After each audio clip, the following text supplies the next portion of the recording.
Bapak Ibu, saudara kasih dalam Tuhan, haleluya, kita bersyukur Tuhan memelihara kita memasuki hari Selasa 17 Februari 2026. Saya berdoa biar Tuhan dalam providensinya terus memelihara dan menjaga kita, sehingga kita tidak takut menghadapi apapun juga dalam hidup ini.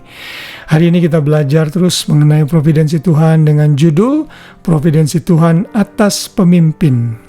Kita membaca dalam ayat hafalan kita dalam Yohanes 19 ayat 11. Di sana dinyatakan, Yesus menjawab, "Engkau tidak mempunyai kuasa apapun terhadap aku, jikalau kuasa itu tidak diberikan kepadamu dari atas. Sebab itu dia yang menyerahkan aku kepadamu lebih besar dosanya." Saya yakin saudara tahu ayat ini adalah ayat percakapan Yesus dengan Pilatus tentunya pada waktu Yesus hendak disalibkan. Saudara bisa membaca itu dalam Yohanes 18-19, di mana Yesus itu dioper-oper ke Herodes lalu dibalikan lagi ke Pilatus. Lalu Pilatus pada waktu itu bertanya kepada Yesus, bahkan membuat pernyataan kepada Yesus dalam ayat 10. Di sana dikatakan, maka kata Pilatus kepadanya, "Tidakkah engkau mau bicara dengan aku? Tidakkah engkau tahu bahwa aku berkuasa untuk membebaskan engkau dan berkuasa juga untuk menyalibkan engkau?" Apakah yang Pilatus tanya? Itu ada di dalam ayat ke-8 dan 9 tentunya.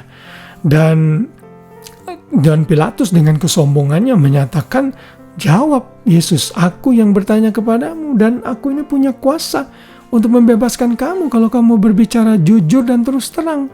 Intinya seperti itu. Dan Tuhan Yesus berkata, "Sorry Pilatus, kau tidak bisa berkuasa kalau itu bukan diberikan oleh Bapa kepada engkau." Jadi saudara, di sini kita melihat bahwa Tuhan itu yang menentukan pemimpin. Baik itu pemimpin di rumah suami, pemimpin di gereja, gembala sidang, pemimpin di kelurahan, RT, RW, dan yang terbesar Perdana Menteri, Presiden, itu Tuhan yang pilih. Dan sepertinya Pilatus mengerti akan hal ini dan hatinya itu ingin membebaskan Yesus. Kalau nanti saudara baca di dalam ayat 12. Tetapi karena orang Yahudi mendesak dia, maka ia akhirnya terpaksa harus menyalibkan Yesus. Tapi dia cuci tangan menyatakan, "Aku bebas, aku mau membebaskan, tapi engkau yang mau menyalibkan." Dia serahkan ke dalam tangan-tangan orang-orang yang menyalibkan Yesus pada waktu itu. Dan menurut sejarah gereja, kemungkinan besar Pilatus menjadi orang percaya. Saudara, ini adalah satu hal yang patut kita amazed di dalam karya Tuhan dalam providensinya. Tuhan yang memimpin segala pemimpin, Tuhan yang menunjuk segala pemimpin, maksud saya di dunia ini. Sekalipun pemimpin itu jahat, Tuhan punya rencana di dalamnya. Dan tugas kita tidak boleh memberontak kepada pemimpin kita. Yang kita lakukan adalah berdoa dan taat. Kalau Tuhan menghendaki pemimpin itu turun dari jabatannya, Tuhan pasti akan pakai hal dalam providensinya untuk menurunkan orang itu, sehingga orang itu bisa tidak jadi presiden lagi.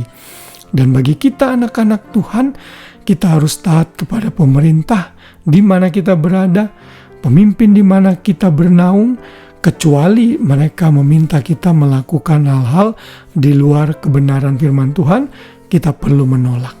Tetapi intinya Tuhan dalam providensinya menentukan orang-orang tertentu menjadi pemimpin, apakah itu di dalam satu pemerintahan maupun dalam organisasi yang lebih kecil.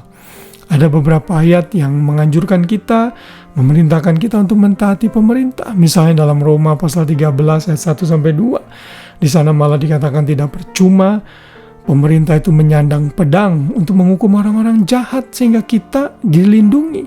Betapa bahayanya kalau kita hidup di negeri ini, tapi polisi tidak ada wibawa dan tidak ditakuti. Kami di Australia saat kita lihat polisi itu kayaknya udah gemetar, saudara, takut.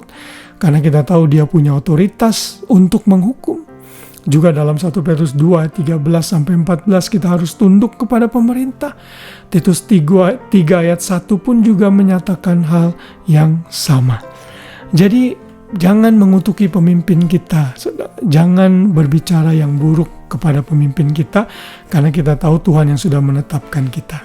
Kalau pemimpin itu tidak baik, saya percaya Tuhan oleh providensinya akan mengatur sehingga orang ini tidak akan jadi pemimpin lagi.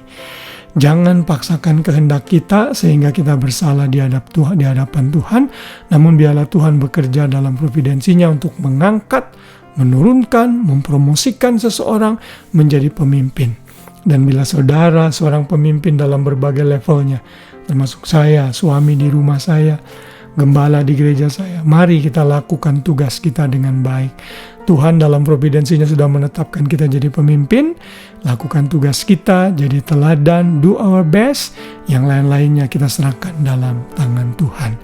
Haleluya, kiranya renungan ini kembali menambah pengertian dan pengetahuan kita akan firman Tuhan, khususnya dalam topik providensi Tuhan ini.